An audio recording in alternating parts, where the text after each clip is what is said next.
Mama's in the living room watching Judge Judy. I'm in the kitchen eating leftover sushi, and she yells, "Oh, girl, you gotta hear this one." A man was arrested for running the theme park, and when they said, "Where's your license?" he said, "My dog ate it." Oh, you can't make this shit up. Sometimes I wonder if life's just one big cosmic joke. It's like she's on a Reddit, reading r/funny lawsuits, yelling from the couch. As she sips on a Prosecco, makes fun of all the weirdos, and then I hear her shout. Yeah, shout. It's like she's on a Reddit, reading r/funny lawsuits, yelling from the couch. As she sips on a Prosecco, makes fun of all the weirdos, and then I hear her shout. Girl, you gotta hear this one. Mama loves to laugh at how absurd life is, says it's all a comedy and I'm her audience. And I love the way she makes fun of the world. She said, "You'll never guess who's with their girlfriend. It was a man who didn't get us out of the bed. He said, I've been through hell and now I need some help. You just can't make this shit up. You just can't make this shit up." Sometimes I wonder if life's just one big cosmic joke. It's like she's on a Reddit, reading r/funny lawsuits, yelling from the couch. As she sips on a Prosecco, makes fun of all the weirdos, and then I hear her shout. Yeah, shout. It's like she's on a Reddit, reading r/funny lawsuits, yelling from the couch. As she sips on a Prosecco, makes fun of all the weirdos, and then I hear her shout. Girl, you gotta hear this one.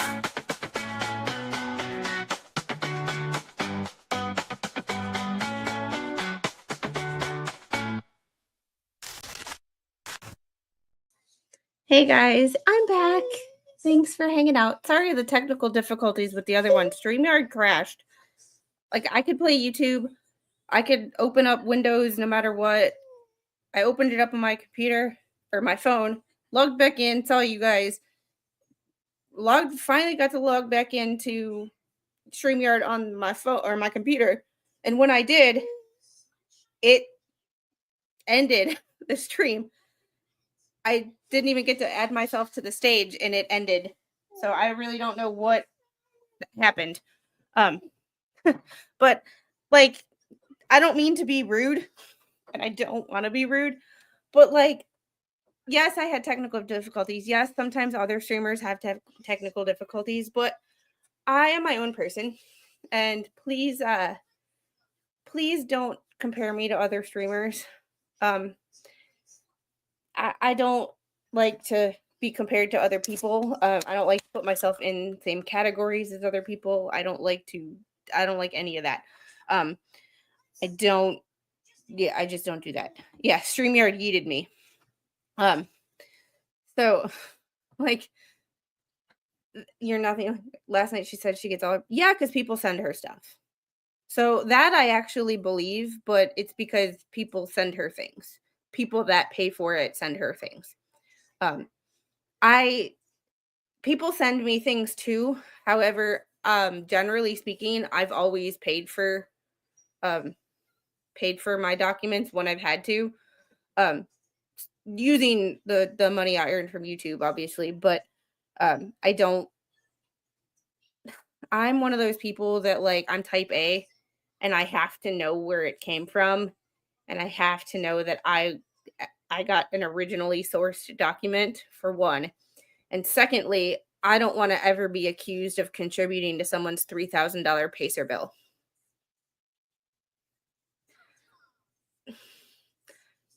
If you know, you know. If you don't, I'm not explaining it. It is what it is. So, hey, Spawn, how are you? Not in a bloody good mood, so stand by.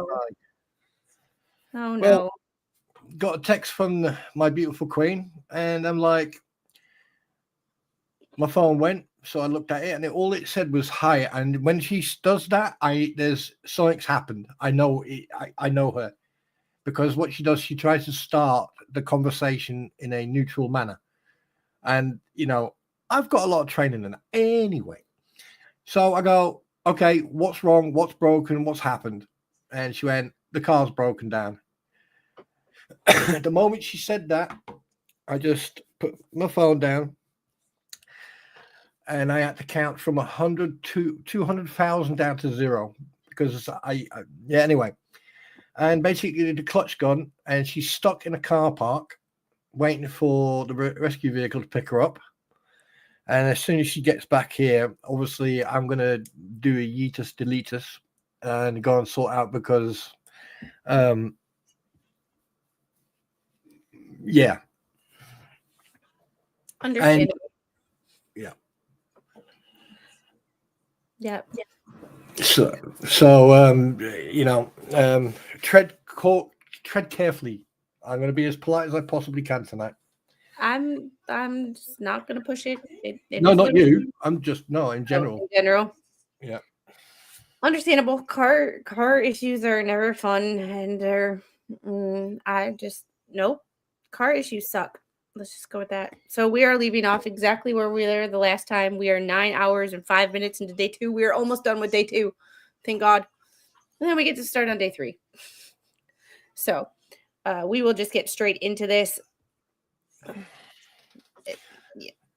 So Dan, I can drive without an engine, but we're talking about my wife here.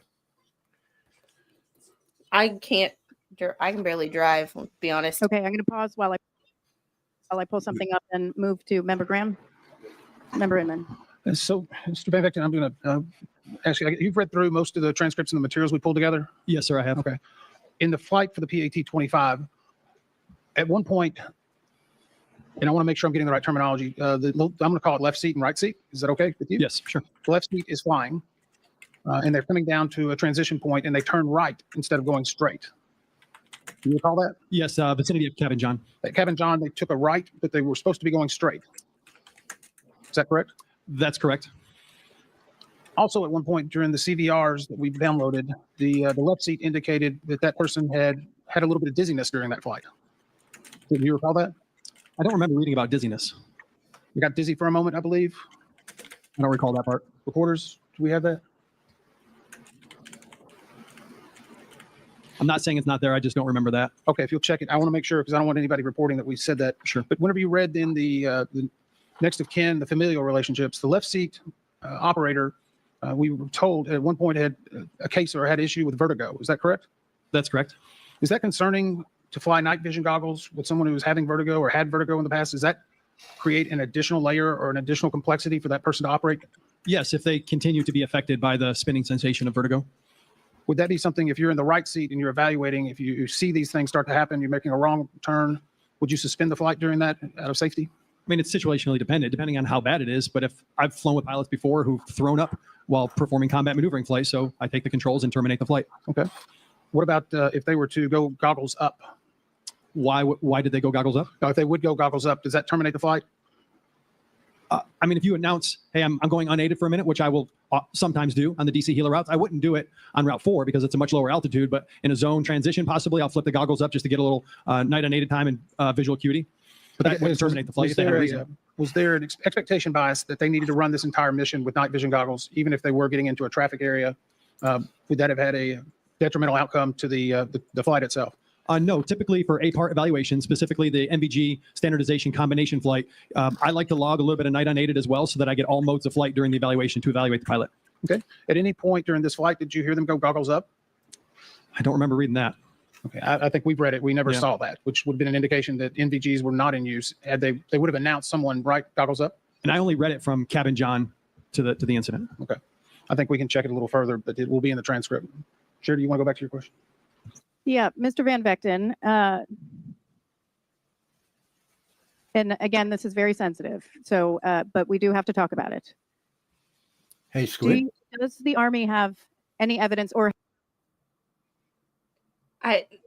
Just a quick one. I like the fact that he's brought up the issue about vertigo and stuff like that. You remember when I said to you about, it takes a while for you to get used to the MVGs because it's like a false. I can't remember the wording I used, when you first are introduced to the NVGs, first they show you what they're like at night, and then once you start, when you do it, like a lot of troops when they go for their phase 3 training or their phase 2 training, sorry, like driver training or anything else, which over here in the United Kingdom, for most military units, the training area is called Leckensfield, sorry. And basically it's a big training area where you can do your quad bike, you do your motorbike, you can do your car, you can do your trucks, everything. And it also entails basically we're like an ED206, which is a track vehicle, and then also driving with NVGs. And the thing is, they don't just give you NVGs and put you in a vehicle and allow you to drive, because you've got there's a word for it. What am I looking for? Adaptation? No. The thing is, first of all, your eyes and your brain need to get used to Acclimate? acclimatize. There you go. Acclimatize to the actual usage of NVGs. Now, here's the thing. When you're flying, like I've got no experience, I can't comment, I can't state what it's like when you're flying. But when you're driving, I can tell you right now, you have to learn over a period what a puddle is, what a ditch is, and what black shadows are. So basically in NVGs, it's either green and black, and sometimes it's the reverse. It's like white and black. But green and black, anyone who served in the military and has looked through an NVG or a night sight will know what I'm talking about. It can make your eyes, and it does make you a little bit sort of dizzy / seasick, so to speak. Understandable. I mean, like, even think about something as simple, and this is simplifying it to like the 100th degree. But when you are in a dark room, all of a sudden, and someone flips on the lights, it takes you a minute for your eyes and the size of your pupils to constrict and get used to allowing, or the amount of light you need to let in order to see. Same thing with if you're in a well-lit room and someone turns out the lights. It takes you a few minutes to acclimate to being in the dark. That is the simplest way. Like that is the least complicated, and is obviously taking out so much other issue. But that is a very teensy tiny way of explaining. It's like just to give the people an idea, when you turn the light on, when you've been in the dark, your eyes constrict. So basically your pupils get smaller. When you are when you are in a lit room and they turn the light off, they become bigger. And the thing is, this is why it takes approximately, this is why you don't do anything at dusk, because it takes approximately around 30 to 45 minutes for your eyes to acclimatize to the darkness. And that's why we get taught, you never look directly ahead, you always look slightly off. And then that basically means you can then see stuff way better, because obviously with your eyes dilated, okay, it takes in more light. And now just imagine it's nighttime, right? You've got fake light, you've got green and black light in your eyeballs. And you know, this is why we always, like, even when I was a Tom, right, at nighttime, you always keep your shooting eye closed if you're going to use any type of light, may it be red, blue, green, doesn't matter. You keep your shooting eye closed, and you keep the left eye open. If you shoot with your right, you keep your right closed. You shoot with your left, you keep your left closed. So what he said there about vertigo and stuff like that, that can happen. And looking at the way she reacted to him, there's a lot of stuff, and I'm glad they're talking about the MVGs now, by the way, just so. Hi, baby squid, by the way. I'm going to restart this. She keeps muting my mic, so. Angel, stop, please. Baby Have you squid. seen any evidence in our docket that the Black Hawk pilot who was flying failed to heed a directive from their pilot instructor to change course? So the wording and terminology that I'm assuming you're referring to is they want us to come a little bit more left. Sure. So that statement is much different than come left. So it would not be uncommon to have a discussion in the cockpit to query each other to see what ATC is talking about, especially when you receive a confusing radio call such as, do you see the CRJ? They were probably saying, yes, I see the CRJ lining up on runway 1 for landing. It's no factor. Why are they questioning me again? And so then it is possible that the instructor pilot said, well, maybe they want us to come a little bit more left to clear up, to get further away from the final approach course of runway 1. But that's much different than saying come left. Right. So what happened actually, 2047-41, Pat, DCA Tower says Pat 25 passed behind the CRJ. Pat 25, because of a mic click, here's Pat CRJ. And then says Pat, DCA Tower says,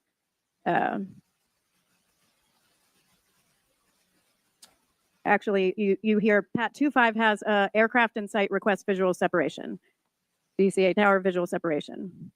Then you have the pilot instructor, and I'm trying to take out words here about individuals, so I'm not stating who it is. So the pilot instructor says, all right, kind of come left for me. I think that's why the local controller is asking. And then the pilot flying says, sure. The pilot instructor says, we're kinda, and the pilot flying says, okay, fine. The pilot instructor says, out towards the middle. And then that's it. Is there any evidence to suggest so far that the pilot flying failed to listen to that directive from the instructor? It sounds like the response was not immediate enough, and flying over the middle of the river is not typical. We typically hug the shoreline. So I don't know why they were a little bit further west than the route that we normally fly, hugging the shoreline. So they probably just didn't respond fast enough to the commands. So it's actually 2 seconds. That entire conversation, that was 2 seconds. That's not that long. It's not long. It's not. Wait. They probably just didn't respond fast enough. She's like, it was 2 seconds. Like, that seems plenty quick. There's a massive miscommunication between these two individuals, what she's asking and what he's answering. They're on 2 separate pages. One is on a civilian time strain, and one is on a military time frame. They're both talking past each other. That's what's going on here. They're like, it's like the lights are on, but nobody's home. Yeah. It's like you're it's like This you're is sleeping the- on ditch. Yeah, and this is the problem. I mean, I personally think that the FAA should have retired military investigators on their team. That way, right, you can, instead of just having one chairperson, you can have 2 chairpersons, one civilian and one either law enforcement, police, or military. So at least this miscommunication and talking past each other doesn't happen. This is where this is where This is a massive, like, I know what she's asking from the civilian side. Yeah. But I've also been military and worked around military pilots, naval aviators, in fact. And I understand that in their world, no.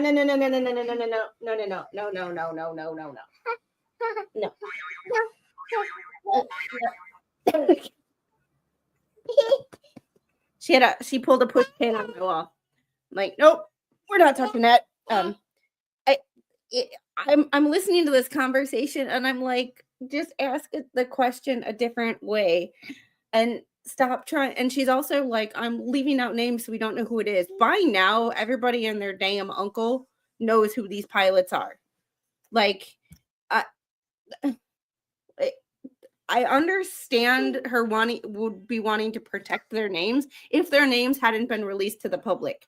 However, these names have been out there for 7 months. Like, it's your time to stop trying to protect people. I'm like, I'm baffled. I'm baffled right now. Like, I'm speechless. So we're just gonna keep playing, see if they get this communication shit worked out. I'm pretty sure Baby Squid knows what these pilots' names are by now. Not at all. The reason I'm asking is there was an article that said in the final seconds before impact, the pilot instructor told the pilot flying that the air traffic controller wanted them to turn left. And again, I'm trying to take out, turning left would have opened up more space between the helicopter and flight 5342, which was heading for runway 33 at an altitude of roughly 300 feet. But there is no indication that they ever turned left. Instead, the helicopter flew directly into the jet. I think, you know,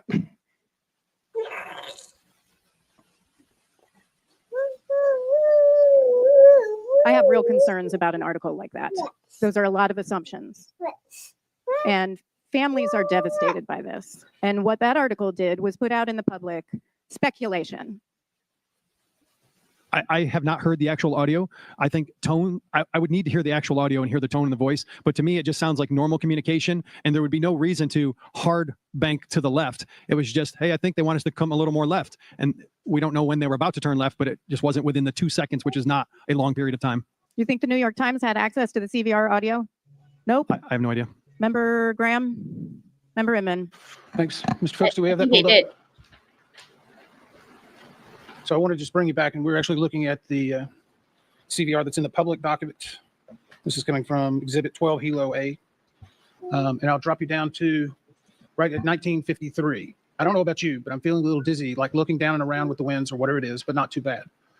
Is that coupled with a wrong turn at Cabin John, 2 factors that would cause concern as an instructor pilot? Yes, it would heighten my sense of awareness for sure. And I don't want you to speculate on it, but that coupled with knowing additional medical information about vertigo could be concerning? Yes. Thank you very much. All right, I'm going to switch gears for a second and talk about ADSB in and some of our recommendations at the NTSB. We've had recommendations on. The fact that that comment, okay, is that I feel, excuse me, I feel a little bit dizzy. That would, I mean, you know, I've done driving assessing myself. And if a driver turned around and said that to me, I would say at the next nearest point, pull over, put your hazards on and turn the engine off. I would have stopped the exercise there and then, because at the end of the day, if someone turns around to me, regardless of who you are or how long you served in the military, and even in civilian employment, if someone turns around to you and says, oh, I'm not feeling well, or I feel dizzy, that's it. It's index. So that's a never chapter. That there is a big red flag here. Yeah, and Malin, dizziness is or vertigo is dizziness related to, there's crystals in the inner ear. I used to be able to name everything, but they get out of whack sometimes, and it can cause you to get dizzy because your vestibular system is all about your ears. So that's why sometimes if your ears are plugged or you have chronic ear infections, you get dizzy. But we, and I'm not a doctor by any means. I just was a vestibular therapist and I have vertigo. So there's maneuvers that you can do to put them back in. But if she's flying and she says, I'm dizzy, like that would be my instant, like, no, we're not doing this right now. Like, Exactly. not in this airspace. If we were in like Nevada, where we're the only plane within, 20 miles, like, fine, we might, like, we can do this. Like, right, the crystals that you mentioned are called they're semicircular canals and vestibular nerve, are crucial for maintaining balance and detecting head movement. I'll spell the second word. It's VESTIBULAR, nerve. vestibular. That what you said. But also, it's just like seasickness. If you're feeling seasick, the best thing to do is chew chewing gum, because there's fluid in your ear that moves around, and when you're chewing, right, it becomes like a repetitive movement for your ear. So therefore, you don't become seasick. And it's also visual as well. But that there, big red flag. I mean, as someone who has vertigo and has problems with, like, I don't know, being on the ground, I can't imagine flying and not knowing where I am in space. Like, my body not Because essentially, when you have vertigo, it's your brain and your body not communicating where you are in space. Like, you can get disoriented. Your brain literally gets disoriented. Hmm. You don't know what's up, what's down, what's sideways. So to have that feeling while you're flying, I would be like, oh, landing this shit. Going back. It's just insane. I mean, it's you know, I mean, I've gone bungee jumping, I've gone scuba diving, you know, I've done, and the only time I've ever, and I'll be honest with you, only time I've ever got a little bit sort of like, yeah, one of them, is when I did my parachute training course, and I jumped out perfectly flying planes. That was the only time. I think it was vertigo because of the height. The first time I was ever out to sea and we hit rough seas, I got a little bit seasick, or I got nauseous, but after that it was fine. Oh, I love that. When you are out to sea for months at a time and you step foot back on land and you're sitting at a picnic table and you're doing this and you think Can I tell you? I was on the ship for 3 weeks. We went to Croatia.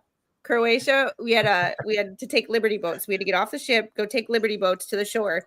They had a barbecue for us, so they had like hamburgers, hot dogs, you know. But they had picnic tables on the pier. I'm literally looking at one of the Liberty boats, which holds like 150 people, maybe. And I'm literally doing this, and I thought the boat was standing still, and I was moving. Can I tell you a quick story? What I mean, I hope everyone's got a strong stomach. When I was stationed in Germany, we decided to drive back and use the ferry to go over. But when we got to the docks, they were handing out sick bags, and we were like going, "What are these for?" Oh, it's a bit rough on the channel, and I was like, "All right, okay then." And there was like a soup kitchen. So I walked over, and I'm like, oh shit. They said, have you got anything where we can put the soup? And I went, no, put it in this. So I gave them, because the sick bag has got like a sort of like a plastic bag inside it, so it you know, there's no discharge. So they filled it up with a couple of jacks of that, and I was carrying it around. And I sat at the front of the boat. The boat's all over the bloody place. There's people turning into Incredible Hulks.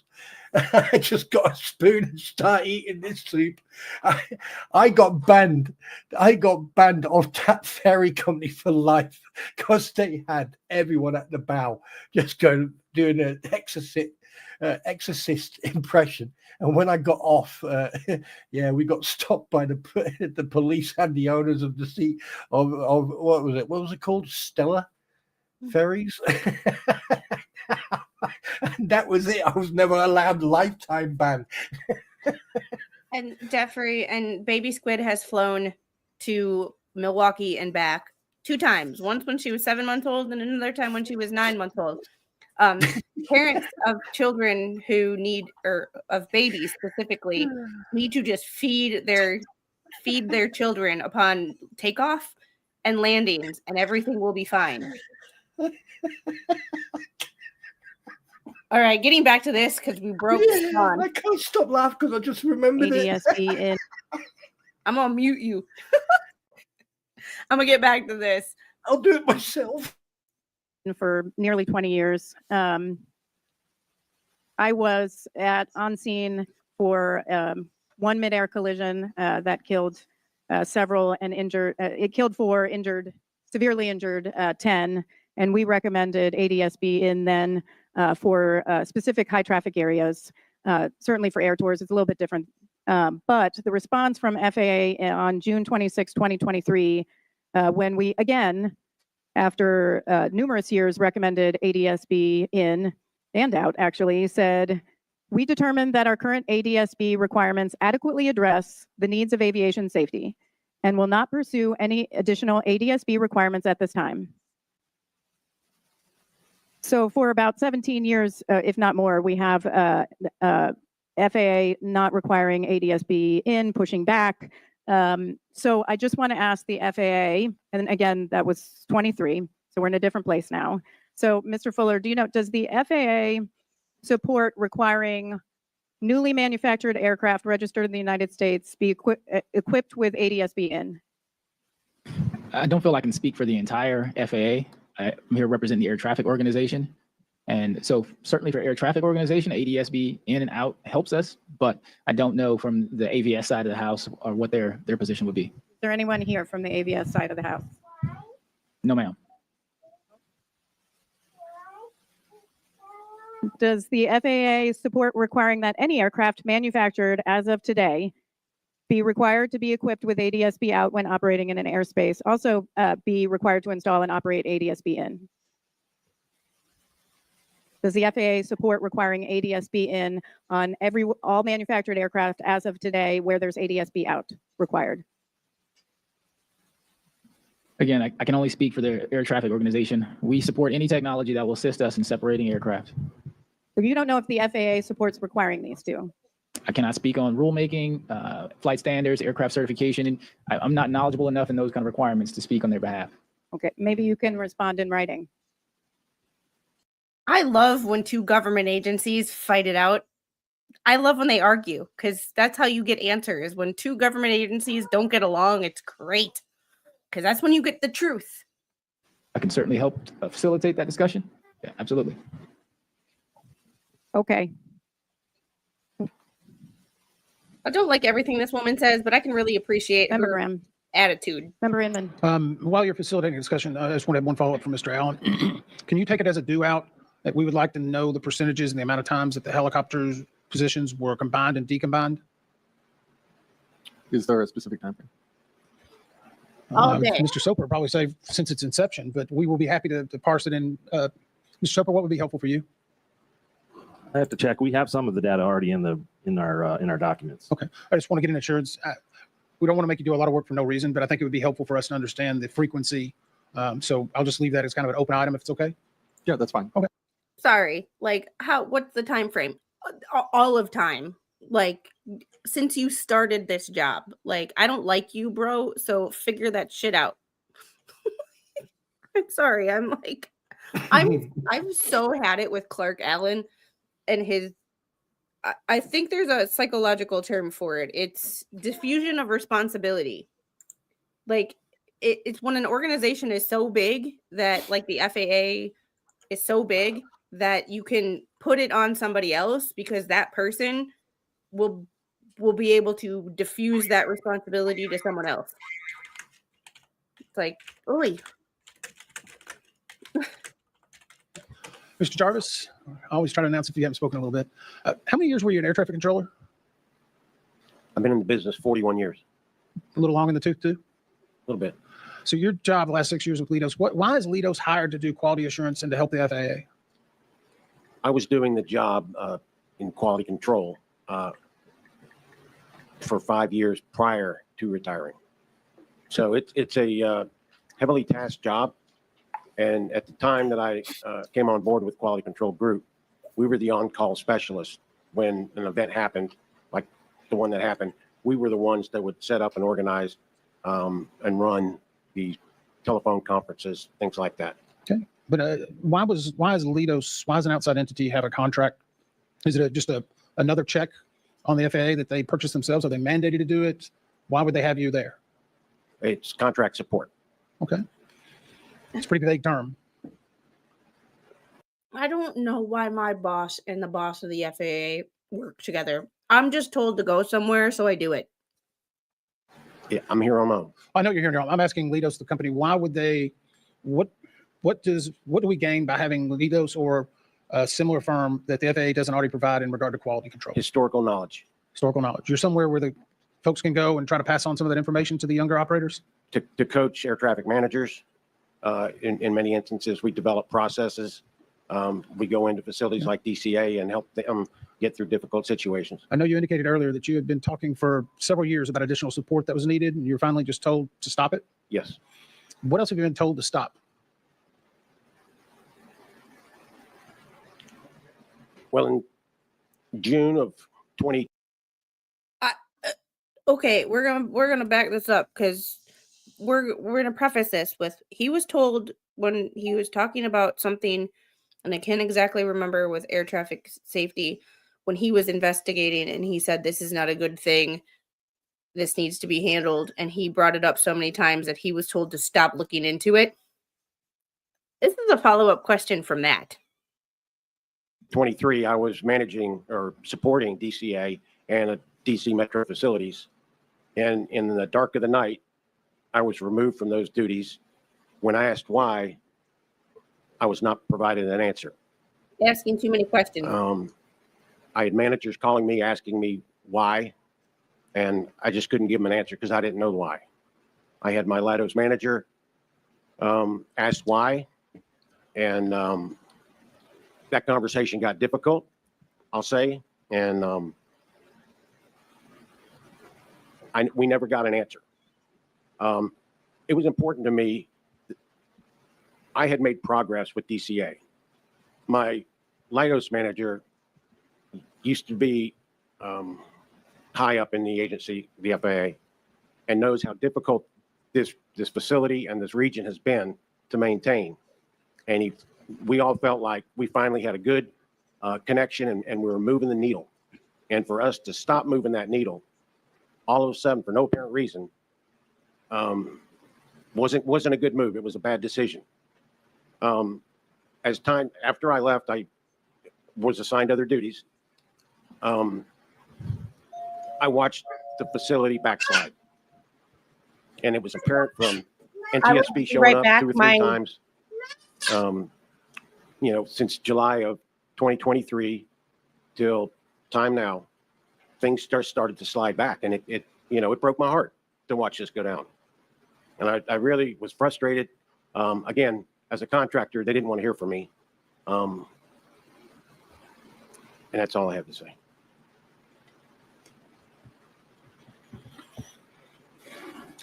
Okay. Can I recall Mr. Stowe and ask, I do want to come back to that and just ask what the status of the CISR is. Sorry, I don't have the status of that. Oh, okay. Can you give it, can we get that for the record too? That would be helpful. Beyond concur and elevate what you're doing to in response. So the CISR was about the miles and trail. Mhm. And while we currently have the arrival rate reduced, we can't evaluate the CISR. So the CISR remains open. And what Mandy was speaking to earlier is we have a commitment to pull together the same entities that would evaluate the arrival rate, the procedures between Potomac and DCA. And at that point, then we would come back and put some kind of findings into the CISR. Okay. So right now it's still with headquarters, SysOps Command. Thank you. Could I just add Oh, yeah. that since the incident, we've done a review of the miles and trail that the TRACON has been providing the tower when the tower does make the request. And we are at 90+% of the time. Okay. They're getting the miles and trail they're requesting. We have done that review. Whatever they're requesting or the 4 miles? Whatever the tower is requesting from the TRACON. So we've done it with 4 miles, and there are times when the tower has requested 5 miles and trail. And are they getting into the threshold or to transfer? It's always the runway threshold. I know we talk about that transfer control. It's always the runway threshold. Yes, to the runway threshold, ma'am. Okay, thank you so much. Thank you. I'm wondering about, and I just have 2 more questions here. Can each of you first talk about how you feel about communications across different portions of the FAA, whether it's across different parts of the FAA? We just heard that you're ATO, you don't do AVS. I mean, how's the communications coordination? What the fuck? Whether Pause, it's pause, bottom pause. up across different portions of the. What? Did you just get a gift? I did.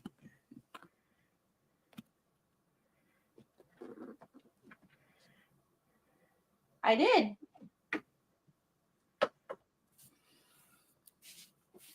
Hold on. Sorry to pause the stream, but the FedEx guy was like, sorry to interrupt, but you have to sign for it. And I'm like, oh, okay. Like, oh, they make it easy, and I just made it super freaking hard. So, NTSB, eat your heart out. And when I left, they asked a difficult question, that the follow-up question from the what happens if you how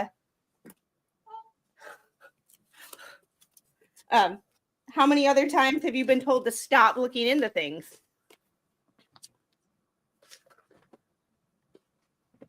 Huh. Wow.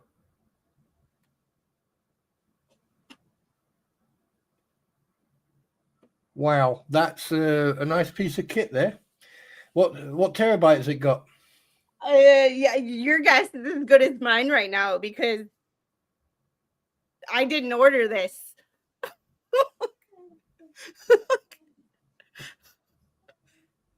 This is I'm assuming a birthday gift. But from whom? Dum, The dum. only person who buys me anything technological, my father.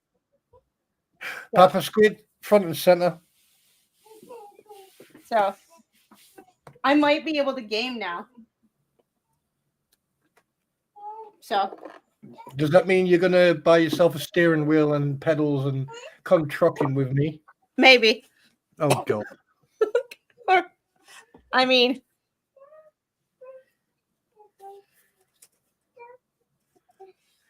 it's You know twice. what that, It's twice the height of the one I got now. well, you know what that means, don't you? Way better streams. And now you can actually edit your own videos. Yay! Well, I could edit my own videos before. That's a skill problem, not a computer problem. Don't. Do you know what I'm coming to terms about this freaking NTSB thing, right? The FAA sucks. But no, they're just walking around in circles, holding hands and doing patty cake. I mean, look, from the voice recorder and the flight data and everything else, something went wrong. Communication, and the fact that I just heard that she felt a bit dizzy or had a bit of didn't feel right prior to the incident tells me that the instructor should have just indexed. Yeah, I the instructor at first I was like, oh, she was playing politics or pulling rank, and She probably now I'm was. like, She probably was. But the thing is, at the end of the day, you can't put all the blame on him because I don't think he had enough bloody time to actually react. I don't. You know, I think this was a monumental failure on multiple levels. Yep, agreed. And no, I'm not going to bring up runway 1 and runway 33 because I know that triggers you. But I still am. I have the. I still do have the. I never closed it. Still do have the. A picture of the helicopter routes in the airport. So. Please stand by. Hold. No, that's the wrong one. That's definitely the wrong one. Where the frick? Uh-oh. Where did I put them? And Sarah, I'm end of September. Please hold, your call's important to me. Yeah. My call's always important to you, but you always put me on damn hold. Yeah. I just want you to listen to the music, knowing full well that it'll drive you insane. And that's fun. Oh, wait. I'm like, there's so much to unpack here in more ways than one. Like, to be perfect honest with you, I mean this in the nicest way possible. I doubt very much that you can sit here for 2 hours every week and be able to cover it because there's so much that's where the hell. That's why I've been covering it like whenever I have time and I want to stream and I don't want to cover anything else. Or I need to record a video and I don't want to. For some reason, I can't find a picture. I know what picture you're talking about, but I just can't find it. I have it up. I can show you. But you're going to hate this, but I'm going to go back to my original argument. Uh-oh. Okay. I want, and I mean, I want you to just hold the guns. Okay. I want you to just think outside the box. There are two scenarios. The first scenario is basically runway 1. Yeah? Yeah. Okay. Have you got the flight path picture up? Or can you? I can't, yeah, hold on. Where's the document? You sent me, you sent me the document. Where's that document? That's what I'm looking for, and I can't find the bloody thing. What is the document, yeah? This is the preliminary report. So I'm seeing right there. Where? we go. Hang on a minute. Right. Okay. Now, just bring it back up a little bit. Just a little bit. Oh, hold on. That's all the.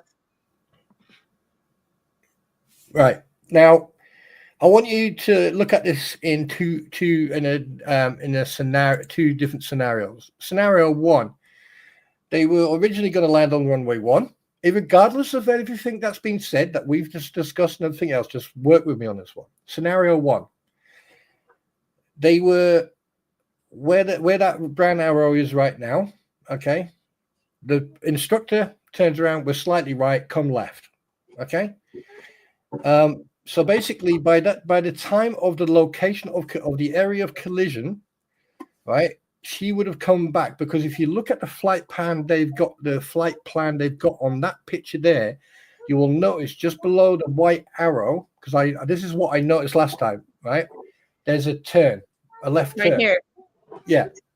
Right. And that's only that's probably 3, 4 seconds before the collision. Now, if it would have been on scenario 1, runway 1, okay, the impact wouldn't have happened. However, they'd have been very fucking close, because she was still over 260 feet, 270 feet. So by the time the plane would have gone past the threshold, and them sort of like passing between 3 and 1, they would have been fairly close to each other, irregardless. Now, if we go to the second scenario, this is the scenario where no matter what you'd have done, there wouldn't have been any get out clause in regards of missing each other. Right. However, can you zoom back out, please? I just want to ask you a question real quick about this, because if you notice, there's a left turn right here. Yep. But there's a right turn right here. Yeah, that's like, if you zoom back out, my argument to that, or my analyses to that, is basically when he mentioned earlier on that there was the conversation, there was strong winds, side winds, or there was strong wind. There's a possibility that they were basically pushing against the wind. However, that's basically jumping down a rabbit hole and looking at the weather, looking at the direction of the wind. How strong was it at one height? How strong was it at another height? Yeah. But the thing is, listening to what he said in regards of what he read out about the voice recorder tells me that they were struggling with wind. However, what I can't understand is why they were still flying at that height. Why were they not coming down? That's one thing that's boggling me. However, scenario 2, there's a lot of miscommunication. There's a lot of I don't know. I mean, what ever happened in that helicopter, conversational wise, you can only speculate, or you can go by as what was said on the voice recorder. And 3, right, environment. So, but ATC, FAA, the ATC have got a lot of fucking questions to answer, because they were undermanned that night, big time. So you take those 3 combinations. You remember what I said to you about the 3 separate the three separate things, ATC, communication, and everything. Yeah. What am I looking at that one? Now, I know people won't agree with me, you know, or people may have a different opinion, which is fine, which is good, because different opinions also make good conversation. But there are two scenarios here, and one scenario, this could have been avoided, fairly close, but it could have been avoided. And the other scenario, which is the actual and factual scenario, is that unfortunately 68 people lost their lives due to multiple factors. And it's not just the helicopter pilots and Pat 25's fault. There's blame to be shared. Everybody. Yeah. Nobody is innocent in this. Nope. And that's the one thing that's it told you. sucks, but it. I told you MVGs were going to bring a fucking boomerang into this. Oh yeah, but that could have. That wasn't going to be a hard thing to figure out. It was just how they were going to boomerang and who was going to bring it up. So we will get started on this. I have to go change a bottom because something smells in here. You know what I mean? Oh yes, and King Bob, thank you for the one gifted Squid Proco membership. That went to. Oh come on. I always like to know because gifted memberships be out in people.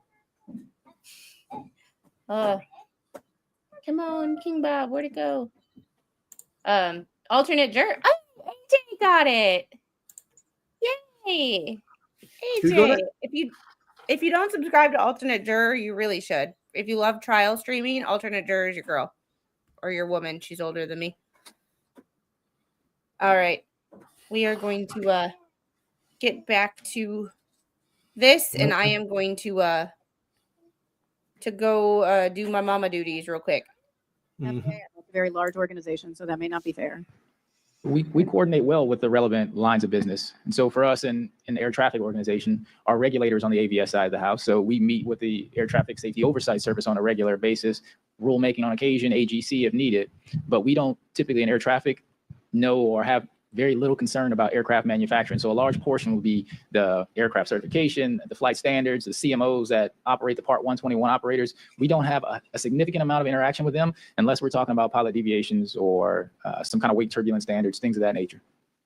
So as deputy COO, there's no cross conversation about what an entity is doing. We talk about large scale organizational policies. If there is some interaction, budgetary, things of that nature, yes, we interact, but I wouldn't talk to them particularly about an airframe design or something of that nature because it just wouldn't interact with my line of business. Well, right. I'm just wondering why ATO wouldn't know that the administrator of FAA went to a press conference in support, and the secretary in support of the language I just read, asking if you'd support it, which happened this week, or yeah, Tuesday.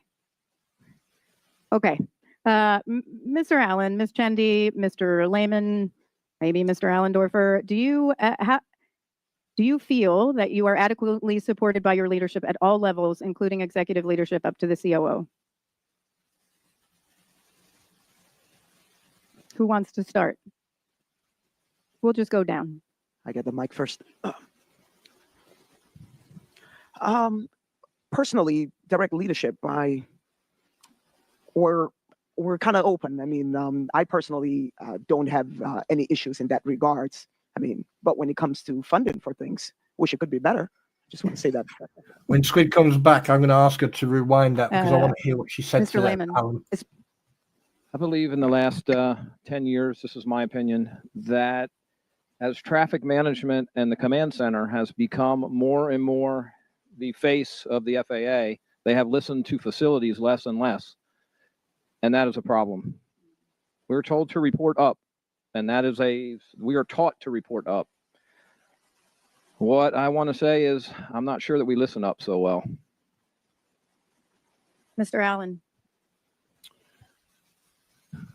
I would say that we need to get back into the facilities, listening to the facilities, nurturing them, supporting them in a productive manner, not just, attempting to place a policy in place or have stuff driven from the top down. The folks on the ground that are in the facilities every day, that are conducting the operation every day, are the key to the success.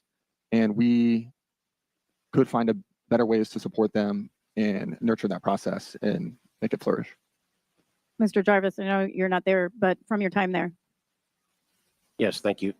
All right. I heard you ask me to back it up when I came back.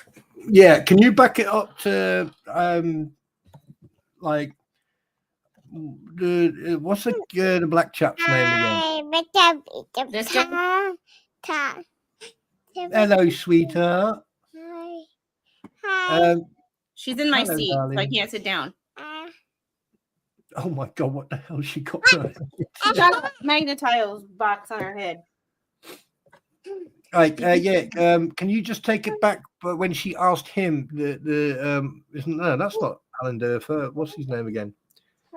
Alan Only about, Durfer? just from there, I think it was. Real. And while we currently have the arrival rate reduced, we can't evaluate the sister. So the sister remains open. And what Mandy was speaking to earlier is we have a commitment to pull together the same entities that would evaluate the arrival rate, the procedures between Potomac and DCA. And at that point, then we'll come back and put some kind of findings into the sister. Okay. So right now it's still with headquarters, SysOps Command. Thank you. Could I just add? Oh, yeah. That since the incident, we've done a review of the Mountain Trail that the TRACON has been providing the tower when the tower does make the request. And we are at 90+% of the time. Okay. They're getting the Mountain Trail they're requesting. We have done that review. Whatever they're requesting, or the 4 miles? Whatever the tower is requesting from the TRACON. So we've done it with 4 miles, and there are times when the tower has requested 5 miles in trail. And are they getting into the threshold or to transfer? It's always the runway threshold. I know we talk about that transfer control. It's always the runway threshold. Yes, to the runway threshold, ma'am. Okay, thank you so much. Thank you. I'm wondering about, and I just have 2 more questions here.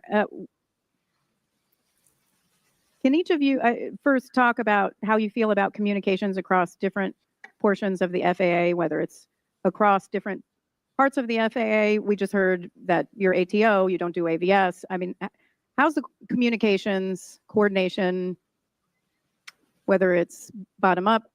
This is where they across start different throwing each other under the bus. portions of the FAA? I know it's a very large organization. This is where they throw each other on. You're muted, by the way. It was Anyway. No, sorry, I've got the wife on the phone and everything else. Nope, you do what you need to do. No, it's all right. She's just leaving. She's been picked up. She's on his way back now. I find it quite interesting that the gentleman, the black gentleman, I keep on forgetting that guy's name. Nick Fuller. Nick Fuller. Sorry, yeah, there you go, Mr. Fuller. The way he responded, and then suddenly she's jumping on the black lady. I missed her name as well. Mandy something. I can't remember her last name. Mandy. Now, as soon as she stopped talking, the way the chairwoman just asked that question, that's the bit that you need to pay attention to. Hello, sweetheart. Hi. Organization, so that may not be fair. We coordinate well with the relevant lines of business. And so for us in the air traffic organization, our regulators on the AVS side of the house. So we meet with the Air Traffic Safety Oversight Service on a regular basis, rulemaking on occasion, AGC if needed. But we don't typically in air traffic know or have very little concern about aircraft manufacturing. So a large portion will be the aircraft certification, the flight standards, the CMOs that operate the Part 121 operators. We don't have a significant amount of interaction with them unless we're talking about pilot deviations or some kind of weight turbulence standards, things of that nature. I know I have this in 1.35 speed, but look at all this that he's doing. This is not, he's never been like that whenever he's been asking a question. He's been relatively still. His head's moved. His shoulders have moved, but like he's never been he's agitated. He's defensive. Agitation and defensive. he's definitely stepped up his body language in a Yeah. not baseline kind of way. Because when he was Yeah. just talking, he's just relaxed and just confident answering questions. I don't always agree with him, but he was confident nonetheless. What do they call it? Robotic response. He's you're having a hard time following the questions and answers. Yeah, they're coming kind of quick. They're using a lot of acronyms that they said they wouldn't use, but here they are, all using acronyms. So some of this is a little hard to follow, and that's why we stop, we rewind, we slow it down, we talk about it, because it'd be like, what? And that's one of the reasons at Spawn I really enjoy having you here when I do this, is because you catch things that I don't, or I'll be like, wait, did I hear that? And you're like, yeah, I heard that too. This is what, this is what I interpret that as. Well, the thing is, from the get-go, Nick Fuller has been on the defense. From the get-go, he's been professional. He's been representing himself as an individual and as a representative for the FAA, but he has been on the defense. He's like, it's like an interrogation. He's reacting like an interrogation now. Like the body language from that officer that was talking before, that colonel, and now we've got him. But the thing is that Mandy lady, the lady on the end, her response, it's like very clinical, very surgically responded. But what we should do now is listen, but also watch the body languages of everyone else on that board. And we watched them last time I did this was last Friday. And I don't remember if you were with me or not. Honestly, I can't remember what happened yesterday, let alone a week ago. Sorry, who but were you? They were sitting in a different arrangement. The camera was different. Something changed. Well, they are sitting in a different arrangement and the camera's different. Maybe they've sat in pecking order or department order. Maybe. But yeah, he's definitely if you look at his arms, he's not tense. He's a big lad, so therefore obviously his muscles will look out, but they're not tense, if you can tell. His shoulders definitely up, but his facial expression and his hat is the way he's been rubbing his wrist. It is like it's like he's ready to. It's like he's trying to keep himself from making a fist. Like not just that, but he's also very. There's a word. I know the word. I'll find it in a minute. I'll bet you halfway through to what he says, I'll go, oh, it's self-soothing. No. In my opinion, he's self-soothing, like he's trying to keep himself calm.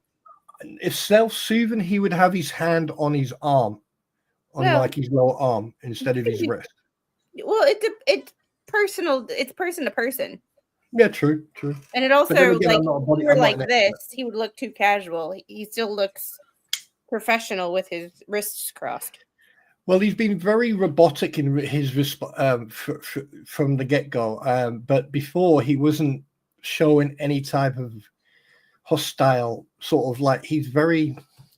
What did I say earlier on? It's very confrontational. I wouldn't say not confrontational, but he's like going, "This is what it is. This is how what I say, and this is how it goes." Bang. Yeah. Well, and they've also been sitting here for 9 hours, so they're all getting a little hot and bothered. Apparently, the air conditioning doesn't work too well in this building, apparently either. So, well, the CWO behind them doesn't look that bothered. So, well, yeah, but he also hasn't been in the hot seat. His seat's been a little cooler than everybody else's. Just saying. Yeah, but wearing your fads. Sorry, you're wearing your mesh dress, wearing your dress is not cold. Put it that way. Yeah, I've been there a time or two, but you also are not in the hot seat, and you're not being asked as many questions. So me personally, I would be a little more relaxed in the back, but that's just me. But it's Dr. Frankenstein. I'm interested in. It's those two there. I want to watch. These two. Uh-huh. Yeah, I'm I'm not a fan of anybody in the FAA, but let's roll. So as deputy COO, there's no cross conversation about what an entity is doing. We talk about large scale organizational policies. If there is some interaction, budgetary things of that nature, yes, we interact, but I wouldn't talk to them particularly about an airframe design or something of that nature, because it just wouldn't interact with my line of business. Right. I'm just wondering why ATO wouldn't know that the administrator of FAA went to a press conference in support, and the secretary in support of the language I just read, asking if you'd support it, which happened this week, or Tuesday. Okay. Mr. Allen, Ms. Chendi, Mr. Lehman, maybe Mr. Allendorfer. That silence was like a fucking nuclear bomb going off. Holy shit! He basically ignored her. Which happened this week, or Look at her smile. Okay. Mr. Allen, Ms. Chendi. I'm gonna back this up once again, because before she even finished asking the question, she already had that that grin. So, wondering why ATO wouldn't know that the administrator of FAA went to a press conference in support, and the secretary in support of the language I just read, asking if you'd support it. Right there. Which happened this week, or Tuesday. Okay. Mr. Allen, Ms. Chendi, Mr. Lehman, maybe Mr. Allendorfer, do you feel that you are adequately supported by your leadership at all levels, including executive leadership up to the COO? Oh, here it comes. Here it comes. Who wants to start? Yeah, that's exactly what. I'm sorry. That's the reason I wanted you to rewind it, because the whole thing, you have to get it in context. You have to have the narrative. It's from that part where there was silence and you went, oh, okay. This was Gail. This was from 2 weeks ago. So this is day 2 of a 3-day hearing that happened 2 weeks ago. Streamed 9 days ago. So, well, that's if I hit reply. It's from 2 weeks ago. So this will be not this past Tuesday, not like yesterday Tuesday, but 2 weeks ago. Yeah, and I am thoroughly enjoying, like I said, I thoroughly enjoy when two bureaucratic butthead government bodies argue. It's so nice to see, because that's when you get the truth. When people don't get along and when people argue and debate and get snippy with each other, it's like, okay, y'all aren't particularly friends, which means if there's going to be a truth to come out, it's more than likely going to come out, because you're not going to hide and cover each other. I appreciate that she's asking hard questions, and she's asking questions like a lawyer. Some she already knows the answer to before she even asks them, which I can appreciate. I really can appreciate that. And hey, General, how are you? And I can really, really appreciate the fact that she already knows some of the answers to the questions she's asking. She just wants confirmation that these people are all stupid. Like, it's like, tell me you don't know what's going on with your own organization without telling me. Like, y'all had no idea that this press conference happened yesterday or 2 days ago? Because I think this was a Thursday, because it was a Wednesday, Thursday, and Friday, this hearing. So this was a Thursday. So the press conference that she was talking about was 2 days prior to this. And these people had no idea that their organization was involved in a press conference that literally read the language that she just copied. Like, something, either you're stupid or you're not paying attention, or both. Or the third option, ladies and gentlemen, is like, who can we throw under the bus and let them take the blame? We're just going to be the subordinates. That's true. I'm interested in this, so let's see what they have to say. I'm writing down timestamps for in the event I get to cut shorts. This would be one of them. Whoop. Wrong screen. Press play. I was on the wrong screen when I pressed play. Personally, direct leadership or we're kind of open. I mean, I personally don't have any issues in that regards. I mean, but when it comes to funding When your boss is sitting 4 seats down from you. for things, wish it could be better. I'll say that before I pass it on. I join you in that. Mr. Lehman, I believe in the last 10 years, this is my opinion, that as traffic management and the command center has become more and more the face of the FAA, they have listened to facilities less and less. And that is a problem. We're told to report up, and we are taught to report up. What I want to say is I'm not sure that we listen up so well. Oh, snap. Mr. Allen, I would say that we He is uber careful. Brian Lehman was actually honest, and I feel like his answer, he didn't need time to think about it. Whereas Clark, you're the third person in line. You know this question is coming to you. You should already have your answer like somewhat prepared. You shouldn't have to go, well, I mean, that means he is trying to sugarcoat something.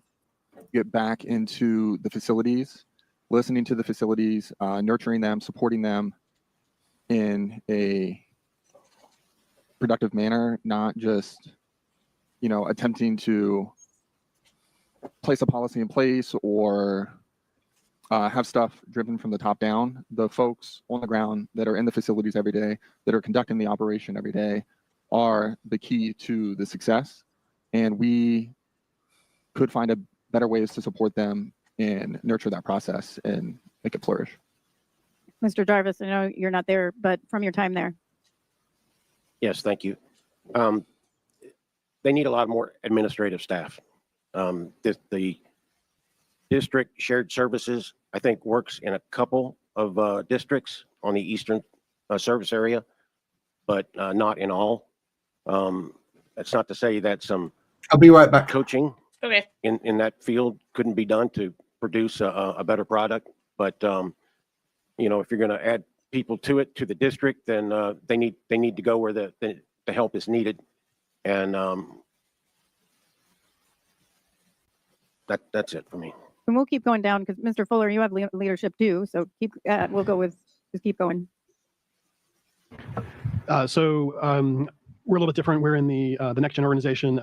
So our job is to do research and testing to support air traffic and support AVS and the Office of Airports and the other lines of business.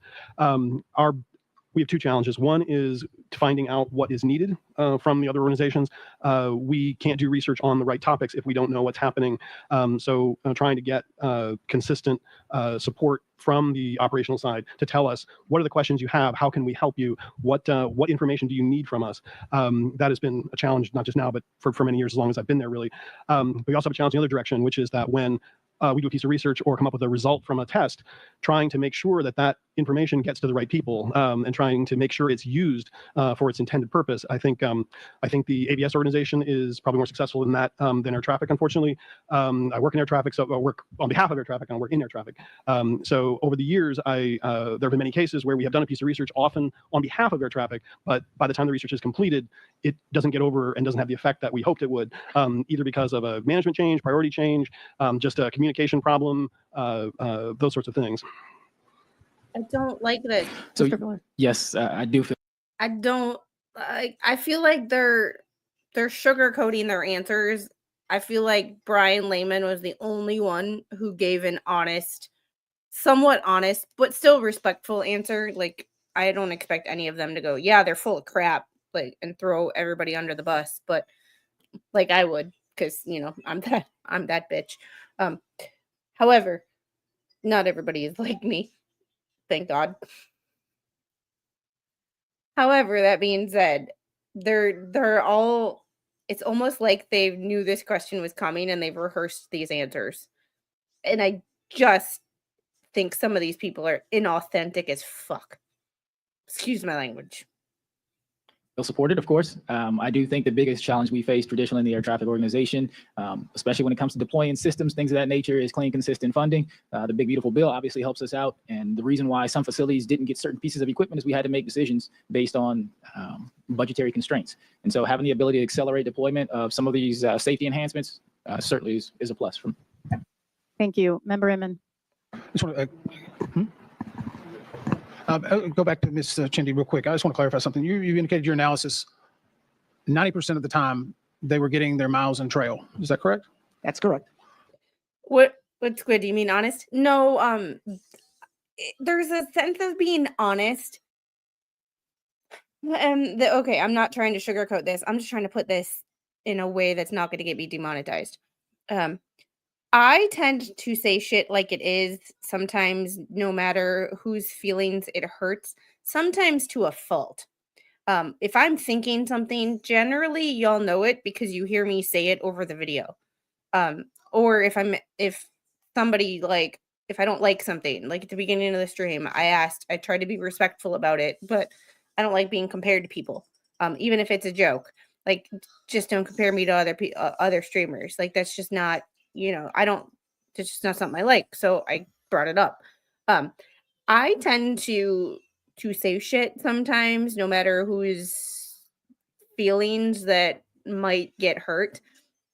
That especially included chain of command. When there was a problem, I didn't try to be politically correct about it. I would be like, this shit sucks. It's going to get somebody hurt. It needs to be fixed now. And if you don't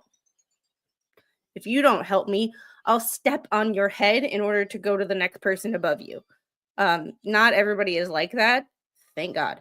Because there's a difference between, there's a difference between being honest and being politically correct and honest, and even polite and honest.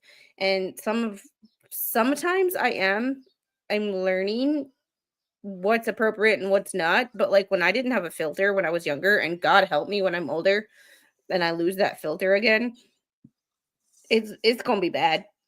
Because it's gonna be bad, because I am just the type of, sometimes it's like you have to be respectful of people's feelings. Like, I don't know, communicating with a significant other is a good thing. Like, you have to be respectful when you communicate, because and sometimes I'm just not.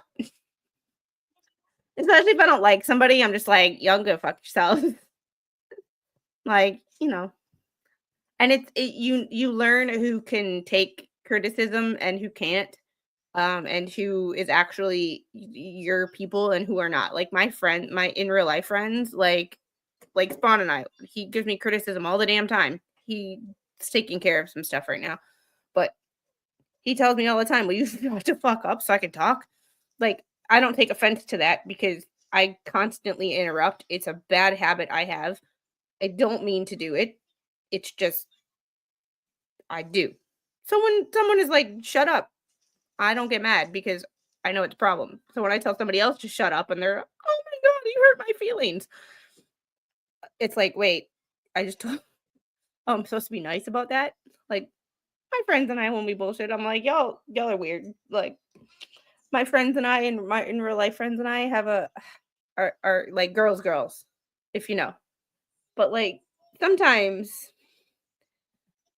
yeah, I'm a Libra, but I'm on the cusp. So try that internal battle of a Libra who is balanced and kind of laid back, and a Virgo who has everything needs to be type A. Everything has to be in its place all the time. I am a combination of the two. It's an internal battle every day. But I'm going to let this play. I have to use the little girl's room. I will be right back. 90% of what time? Is that a 24-hour block? Is that during their pushes? Is that, how do you, because I can come up with the fact that I'm dressed really great 90% of the time. My wife could tell me it's actually half the time, because I'm considering when I'm asleep or something. Okay. So we did a review starting in March of this year until, what month is this? July. And we made the request, or we did the review when the 4 miles in trail, when the tower is requesting 4 miles in trail from the TRACON. When it's a request from the tower? Yes, to the they get it TRACON. 90% of the time?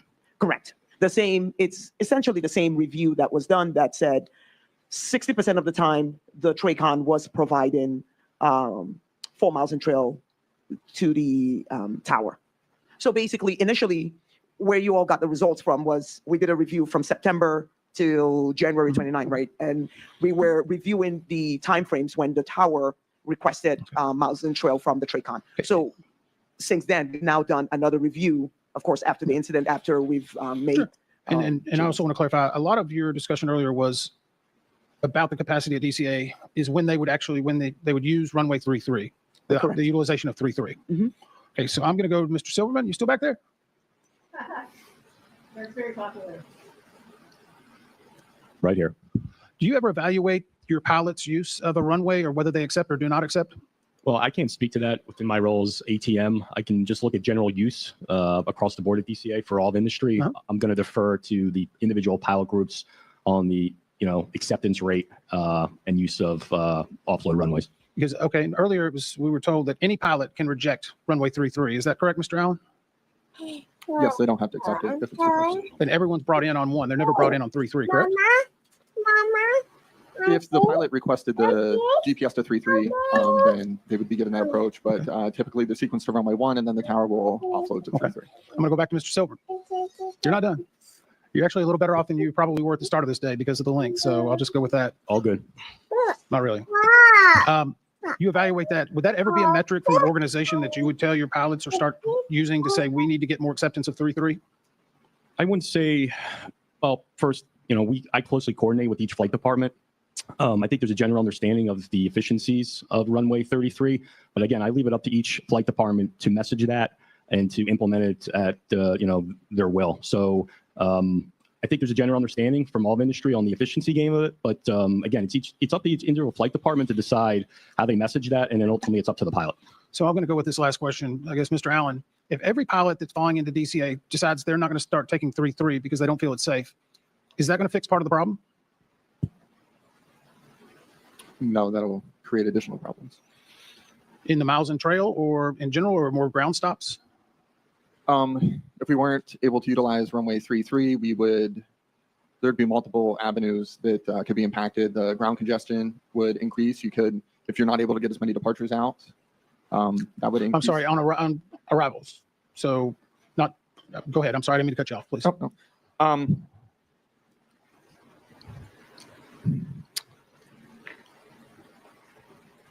Can you repeat the question again? It's okay. If all pilots started saying that they did not want to accept 3.3 for an arrival, is that going to create more safety issues?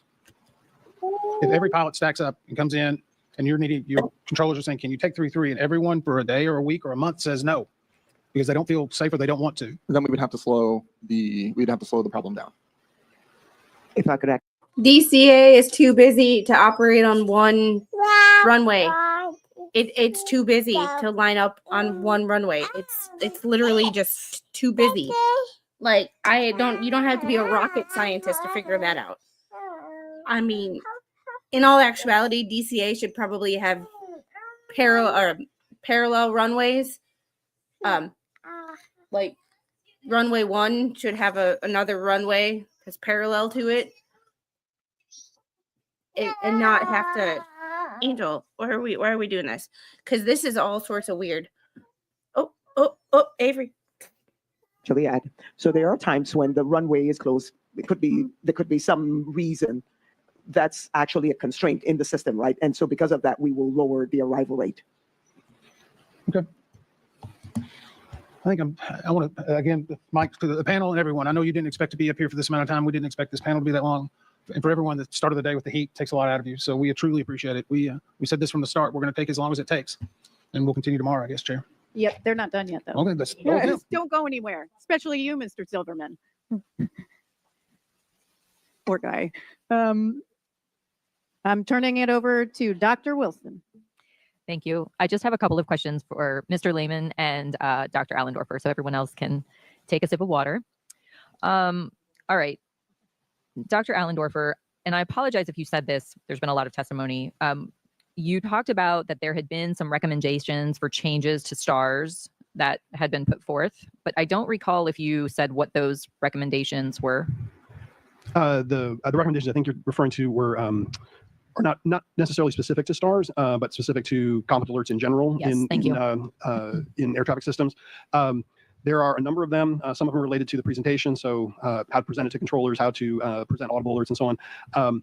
The ones that I think are the most important, one is that the alerts as currently presented do not communicate urgency in any significant way. An alert that may be for a situation that's going to happen 30 seconds from now, 50 seconds from now, that looks and sounds the same as an alert that is happened for a situation that is currently active. So we made a recommendation that the alert to be what are called graded, which is as the urgency changes of the situation, that the alert presentation will reflect the urgency. So for example, if you have an audible alert where a less urgent alert might have a slower beep, and as it gets more urgent, the speed or the tone of the alert starts to increase to communicate urgency. It's a very common thing that's done in alerting systems. The other big one, and this one is specific to STARS, is that right now the alert system does not really know much or anything really about what the aircraft are doing. It takes the current speed and heading, draws two straight lines into the future, and then looks to see how close they're going to get. A system that understood more what a pilot understands and what a controller understands about where those aircraft are actually going to go would be able to not alert in situations where we knew, for example, the aircraft was going to turn when it reaches an outer marker or something like that. There are conditions where the alert, as it is today, alerts unnecessarily because it just doesn't have the information about where the aircraft are going. All it knows is that the aircraft's here, it's at this speed and heading, and the other aircraft is here and at this speed and heading, and it can't really make a good decision about whether it should alert or not. So incorporating more information, the system, the en route system does have more of that information. So specific to STARS, adding more information about where the aircraft are going. Some people refer to this as intent information into the system. If that were more available to STARS, the alert could be improved. And do you know the status of those? Is it something that's being pursued? Have you received any feedback on that? The recommendations that we made a number of years ago, they are I've written about and published them many times. They are not, as far as I know, under consideration by the STARS program to include. STARS does have other alerts that they are working on, but not those specific ones, that recommendations that we made a while back. And just to follow up on that, your recommendations came out of research that you've done. So you've done some research on the possibility of these recommendations and see that they could improve safety? The research that we did identified possibilities. Typically, we would, before we'd actually work to implement them, we would want to do some prototyping, human in the loop testing. We have done some with STARS to look at the look ahead times, but not on the graded alerts or on the incorporation of routes. Those are fairly well established techniques. Not just in air traffic, but just in general. So they would be something that we would need to do some additional testing to make sure that we know that it's going to help in air traffic. But I feel pretty confident that those would be successful if we were to implement them. Thank you. Mr. Lehman, because tomorrow we plan to talk about ATSAP some more, but you won't be on our panel 5. So I wanted to ask you about something you said. You said that either ATSAP wasn't working or it was broken and it needed some reevaluation. So I was hoping that you could expand upon that and explain what you mean. Well, first of all, I mean that it's just an obsolete system. It was started in 2009. We really haven't updated anything with it since then. No. But to expand on. Sorry. I just have to interrupt. The FAA not updating a system in years. Oh, shocker! Color me shocked, people. And I don't know about y'all, but this panel has been so long that I am literally sick of looking at these same faces. The only person on this panel in the front row that I really actually enjoy listening talk is that guy from this guy, Mr. Clean is what I call him, because he is the one that was the most honest. He was like, I was looking into it, I was asking questions, and I was told to stop asking questions. That is the kind of honesty and the shit that I know happens in the government every day. I was a government employee for 5 years. I was a member of the military for 5 years. I know shit like this. I worked in aviation. Shit like this happens all the damn time. You think of, everybody says if you see something, say something. But then when you start asking questions, you're told to shut the hell up and mind your business. And sorry, but aviation and patient safety in the hospital, passenger safety is not something that I want to mind my business. I want everybody to know. And that's part of the reason that I'm streaming these hearings, is because I mean, they're not very popular, but the more people that talk about it, the more people that'll know what's actually going on, because accountability is everything. And I don't want these people to get away with anything. And what I mean by this is if a controller or a supervisor, for that matter, someone working traffic has an issue, a safety issue, within 24 hours, they can go and they can file a ATSAP report. Once that report is filed, I cannot, the only thing I can do is have a IPM discussion with them, which is a performance management discussion with them. That is the only thing that I can do. So I cannot then, once it's filed, they've now gotten, and the word is not quite immunity, but it is close to immunity. I don't have a better word for it. They're using that data, but I cannot then, when we go to individual performance, it creates a spot. It has created over the last 15 years a issue where you cut corners, or you may cut corners, because you know if you cut corners and something happens, all you have to do is file that ATSAP report. And over the course of 15 years, we have gotten from a spot of, you know, professionalism and performance here, and we have shrunk it, not a lot, but enough that the margins are bigger. And quite frankly, not only is it a manager's point of view, I know plenty of controllers, and I won't say that all of them think this, but there are, it's kind of the elephant in the room that no one wants to talk about, that no one is happy with the ATSAP program. So that I don't have the ability then, for the most part, to go and retrain people that I believe need to be retrained. It's taken out of my hands. The only thing I can do is have a discussion with them, and it's not enough. Do you have a suggestion for a different program, or is there a different method that these safety concerns can be reported? If we wanted to use somewhat of the same model, I would suggest that everyone that is on the board would be not in air traffic and not in the union. We would be only SMEs. Union would only be SMEs, and the managers would only be SMEs. But really, they would come from outside entities, pilots, the Army, Sikorsky, Boeing. You know, and these would be people that would be looking at it from a truly a point of view that doesn't have bias to us, because we're human beings. We are going to have bias. So we would only be SMEs. There could be, prior to ATSAP, the 19 years that I was a controller, we didn't have such a system. I think at times we were a little bit too punitive at that time. In other words, if you had an issue, you're off the floor for 2 weeks. You kind of walked the walk of shame every day. Some days it was a little bit good to have a little bit of the walk of shame, kind of deterred you from doing it in the future. But we could find some sort of middle ground. We just need to find that middle ground. Sometimes embarrassment is a hell of a drug. Just saying. Thank you. And thank you to everyone who took the time to answer our questions. That's all that I have. Chairwoman Hamady, nothing more from the tech panel. All right. I promised you guys one more round. It is 6:51, so we're still on time. We will start with the FAA. I'll go like this. FAA. Thank you. No further questions. Santa. Thank you, Chairwoman. My first question would be for Mr. Lehman, or actually, let me pivot to Mr. Fuller. Mr. Fuller, are you happy with the ATSAP program? Am I happy with the ATSAP program? I believe there are lots of safety enhancements that come out of the ATSAP program. Are there ways we can improve data sharing and information? Certainly. We can be much more proactive with data sharing. But He said the key word, proactive. This is the United States government, and this is bureaucracy that is too big for their own damn britches. It's like trying to fit 100 people in a room that'll only fit 10. And they're not proactive about shit. And that's half the problem. They say, oh yeah, we're proactive about this. They ain't proactive about shit. And if they try to tell you otherwise, they're lying, or they're lying to themselves. I am happy that we have a voluntary safety reporting program, certainly. And you would say, and if I summarize what you said, the ATSAP program is providing good benefit to aviation safety and improving aviation safety. Absolutely. I spent 2 years on the ATSAP program myself. We can certainly be more proactive, and you and I have had lots of discussions, but yes. Understood. Mr. Lehman, you are aware there are reports that are not accepted into the ATSAP program? I was told by the Eastern Service Area, ERC, and I'm sorry, I don't know what the ERC stands for. I'm sure you do, but that is the group that there's 3 ATSAP groups, and that is for the Eastern Service Area, which I follow under.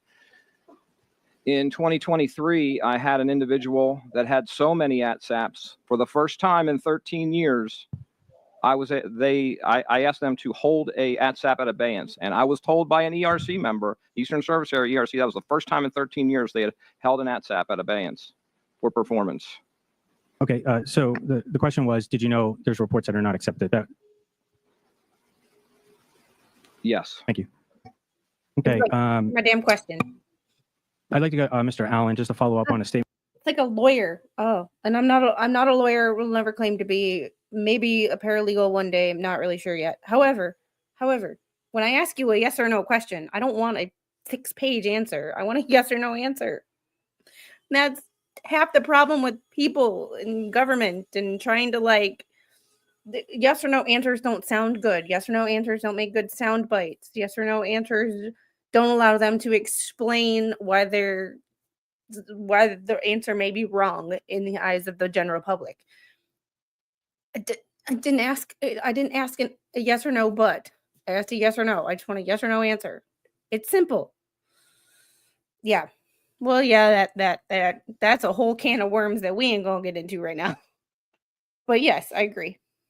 That you made earlier today about wake turbulence cautionary advisory. Are you familiar with FAA Order 7110-126, wake turbulence?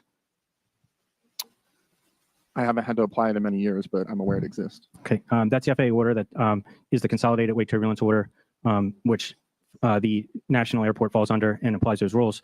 The CRJ 200 series is a lower large G category, and then the helicopter UH-60 is H upper small category. Is there any wake turbulence separation required between an H following a G or a small following a large? A small following a large? Correct. Yes. There is wake turbulence separation? Yes. What would that be? I believe it is 3 miles. Okay, I don't think that's quite accurate, but we'll address it in the comments. Okay, and then the wake turbulence caution advisories, when are they required? I would defer to the order. Okay, thank you. We didn't hear that. Who would you need to defer to? I'm sorry. I said I would defer to the order. Okay. Okay, thank you. So we had a few just follow-up questions on the arrival rate, and it's standard. So when the arrival rate is set and determined for the national airport, is it considering one or multiple runways? Multiple runways. Like currently, of course, it could change depending on whatever is going on for that day, but multiple runways. So is it safe to assume then arriving runway 1, you would have to circle and land runway 33 to accept the maximum rate set if the 2 runway configuration is put in place? Correct. Okay. So Mr. Silverman, question for you, if you can answer, is are you aware when pilots may refuse to circle and land runway 33? Are you talking like on a daily basis? Anytime. No. Okay. Can you hear me? Sorry, let me speak into the mic. Question for you. As I was earlier, I was talking about spotting aircraft and looking at them. So I want to return to that thought here a little bit here. So when you were interviewed by the NTSB, you said there was an incentive for pilots to call traffic in sight before it was actually spotted. What is that incentive? I use the word incentive. I believe so. I don't remember that. There's no incentive to call traffic in sight prior to spotting it. Yeah, I can look. I mean, I believe it was in the on page 66 of the field notes in the Hilo group when they talked to you. Oh, I don't remember saying that. There would be no incentive to call traffic prior to spotting it. Yes. No, there'd be no incentive. Do you know it was Mr. Van Vechten? Because I think I have that same quote, but I don't have it from him. Let me pull it up. I could be wrong. It's a bullet underneath him. Said there was incentive to call traffic in sight before it was spotted. Page 66 there of the field notes. In the field notes. Have you looked at the interviews? Oh, I can go on, ma'am. I'm sorry. I know it's late. One more question for you there. We're talking a lot about cultural lighting and flying down Route 4 there. So, and you said it was much easier to see a silhouette of an aircraft on 1. Say that again? It was easy to see an aircraft approaching on 1? Correct. So would it not be just as easy if the aircraft was breaking off the approach on 1 to circle and land at 33? No, not necessarily, because typically your attention is focused landing runway 1. You would have to be aware that an aircraft was circling to land runway 33, and then yes, it would be the same because it would still be silhouetted on the horizon. What I meant was because a large percentage of the traffic lands runway 1, it's easier to pick them up because that's where you'd be scanning. Gotcha. Thank you. And on that same thought there, at 200 feet and below, as we talked about there on Route 4, would you have your iPad out there using it at that time? No, you definitely would not have it out. Okay, thank you. No further questions.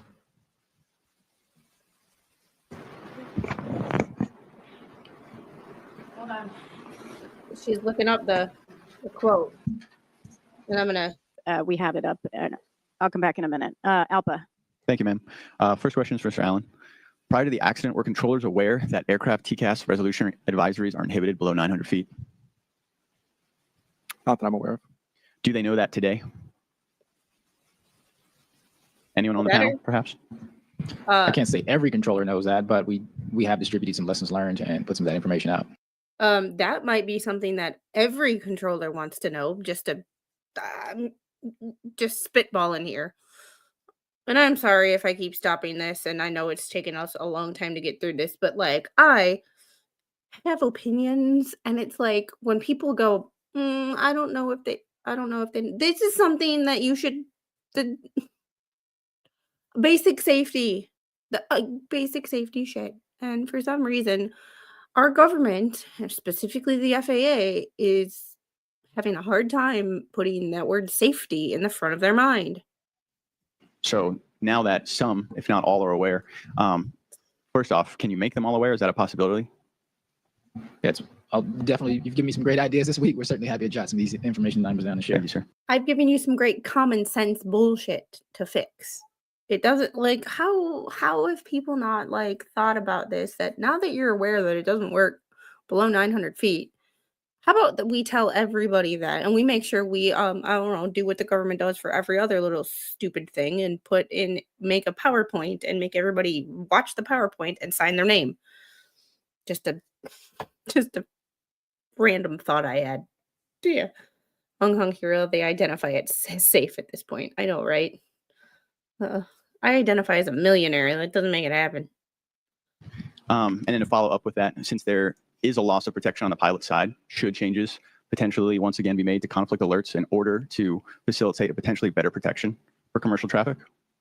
Specifically, we're speaking low altitude. When you say changes to conflict alert, we're looking at enhancements as part of our brand new air traffic control system.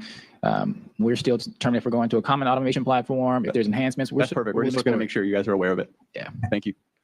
Just making sure you fix your shit. Next one is from Mr. Fuller. Would you agree that ATSAP helps give a full view of an event in the National Airspace System, gathering info via SIS from the pilots, controllers, and other sources, so a better picture of an actual specific event? You said Mr. Fuller, but you look at Mr. Lane. Sorry. We'll start with Alan, then I'll come to you afterwards. Mr. Allen. The ATSAP program itself, yes, it does give a greater perspective. Yeah, a picture into what is occurring that you may not have seen before. Thank you. To those who can view it. Thank you. Mr. Fuller, would you agree? Yes. Thank you. Alpa also agrees. Next question, if possible, if we can bring up Exhibit 3, the ATC Group Chairman's Report, page 77. This is figure 20. From this information, what I gather is that DCA's runway 119 is the busiest runway in America. Would you all agree with this data that's displayed? Mr. Allen or Mr. Fuller, anyone? I didn't conduct the study, but I would agree with that average. Okay. So on this list, San Diego is the only comparable actual airport, and I'm speaking specifically in terms of similar almost single runway type operations. Though it runs 300 fewer operations daily. So just remember when he says this, he's talking single runway, not airport, because DCA is not the busiest airport. DCA is Washington. LAX is obviously LA. EWR is Newark, I believe. ORD is ORD is Chicago. O'Hare. LaGuardia is New York. San Francisco, and DFW is Dallas. Just in case anybody needed a refresher. Would you potentially regard DCA as accepting a greater risk than many other airports in the system by utilizing a runway to such a high extent? So each of these airports contains a different challenge. San Diego has... Specific to a runway, though.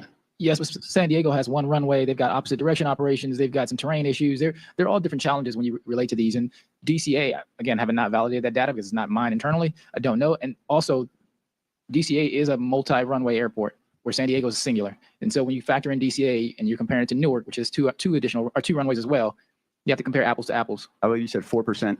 What was it? 96 is to runway 119 and Less than 4%. 5, yes. That's pretty small. That's relatively similar, at least more similar than to some of those other airports. So I would say that's a relatively similar comparison. Would you agree? I can make the data say anything. Again, that's not my data. I would have to look at it. And How you can make the data say anything? He is right. However, he's deflecting, and that seems to be his biggest thing. He's defensive and he's deflecting. and validate it. Last question. Is assistant local control used in most ATC facilities? I guess this is more for you, Mr. Fuller. Some have assistant local controllers, some have local assist, some have split locals where it's not just one local controller providing services. But is it common to find this in the majority of our ATC facilities? It's common to find some level of assistance, yes. Some level of assistance. Is it possible that this position has it been analyzed, whether or not it is truly fulfilling a role of increasing safety within the tower there? And if not, would it, and should it be analyzed? Analyzing is difficult to say, but we have data that specifies when we don't have local assist and when we don't have helicopter open, the amount of TCAS alerts or mandatory occurrence reports goes up. And so anecdotally, we'll say that when we have it open and we have helicopter split, obviously our performance improves. Fair enough. Thank you. That's my time. Thank you. And just to clarify for Mr. Hall, PSA, so it was not Mr. Van Vechten, and field notes are not part of the exhibits. Okay, great. Thank you. Anything else from you all? All right, great. Long day, 6 minutes over, one panel, I know. You all stuck around for a very long day. All right. And y'all stuck along for a very long day. That is all for day 2. This is when we are going to call it a day. I'm back. You're back. Good to know. How are you? Well, I can very happily announce that fixing the Queen's car, it's decided that the left main lights popped, the clutch is gone, the gearbox sounds like it's having an epileptic fit whilst having an epileptic fit, it's hand fighting R2D2.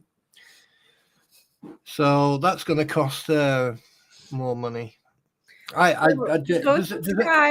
Go subscribe to Spawn's channel so he can get over 1,000 and turn on that ad revenue so that he can make a little extra to put towards the Queen's car. No, you know that I don't. I have no rush for that. You need to throw that in there. You just have to go. See, I'm the world's worst grifter for myself. It's awkward. It's uncomfortable, but I can do it for everybody else without a problem. Like, yeah, well, I mean, it's listen, guys, right, ladies and gentlemen, let me tell you something right now. I am very, very good with my hands when it comes to mechanics, right? I've got no problem fixing shit. But let me tell you one thing right now. If you can't fix it, don't try to fucking fix it, right? Get a professional, right? Do your research and get someone out there, right, who knows how to work on vehicles. And rule number 2, don't fix something that's not broken. And rule number 3, never let the queen of your life tell you that she knows better when it comes to cars, because they always care about their fingernails and fuck knows everyone else. Yeah. Have you checked the oil, darling? Wait, what? Have you checked the windscreen? Oh, shit. Hello, sweetheart. Hi. I know how to check the oil.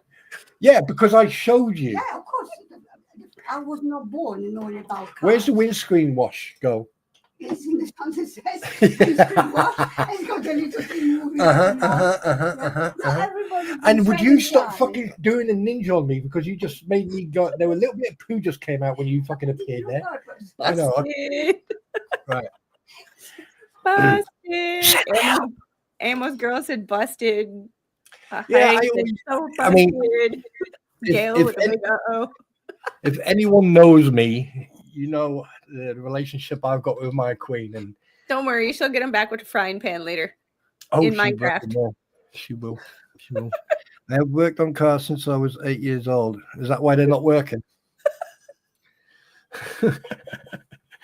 The thing is, the problem is, right, with the car she's got, the clutch, to fix the clutch and actually look for the issues on the clutch, right, it's very simple. The problem is, though, a lot of people think, oh, it's only these cables, it's that, you need to check it, you know, and you can take them and change them. No, you can't, because the thing is, you've got the clutch plate on the inside that connects to the engine block. Yeah, I bet you didn't know about that, did you, darling? All right. On that I'm happy sorry. note, I have to get going. I have to Nothing. go have some family time. Yeah. Anyway, Thanks for sticking around with me today. I will. It's Tomorrow is been a pleasure. Thursday. Yes. We might it's start been- day 3 on Friday. Well, I think that the next couple of days, I think I'm just going to work on doing some editing, and then I'll probably might. But this whole case, I did listen to the last 10 minutes of it while I was trying to find a new clutch for the freaking You have noticed that the little has disappeared. That's because her father is home. And Yeah. when he gets home, it's like I disappear. Yeah. I become the invisible woman, which sometimes is quite nice, and other times is like, hey, am I just chopped liver? That's what kids are like. All right. Thanks for hanging out with us, guys. Remember, hit that like button, subscribe to not only me, but Spawn Trooper as well. If you want the truth on everything and some gaming stuff thrown in there in between. I did get a new. The last couple of streams with my pretty and you when you came on, which was freaking hilarious. And the day after when I did the early morning stream, that's an eye opener. Oh, yes. Look at you and your posh toy. Oh, yeah. Go on, rub it in. Sell it. This is my birthday present. I did not ask for this. It was a surprise. I was asked if I was okay with it, but I was not asked like it was not like a, you know, it wasn't a for sure that I was, you know, it was like I'll believe it when I see it kind of a situation. But me gonna set up this. So yay. Yeah, it's going to be a nice one. It's going to be a nice one. All right, I just got to keep it away from the little. You want to say bye? Bye, darling. Bye, sweetness. You want to say bye? Bye. Yeah, bye. Ready? I heard Mrs. Bye. Yeet. Say yeet. Baby squid, say yeet. Yeet. You say yeet. Yeet. Your turn, Yeet. Spawn. Yeet.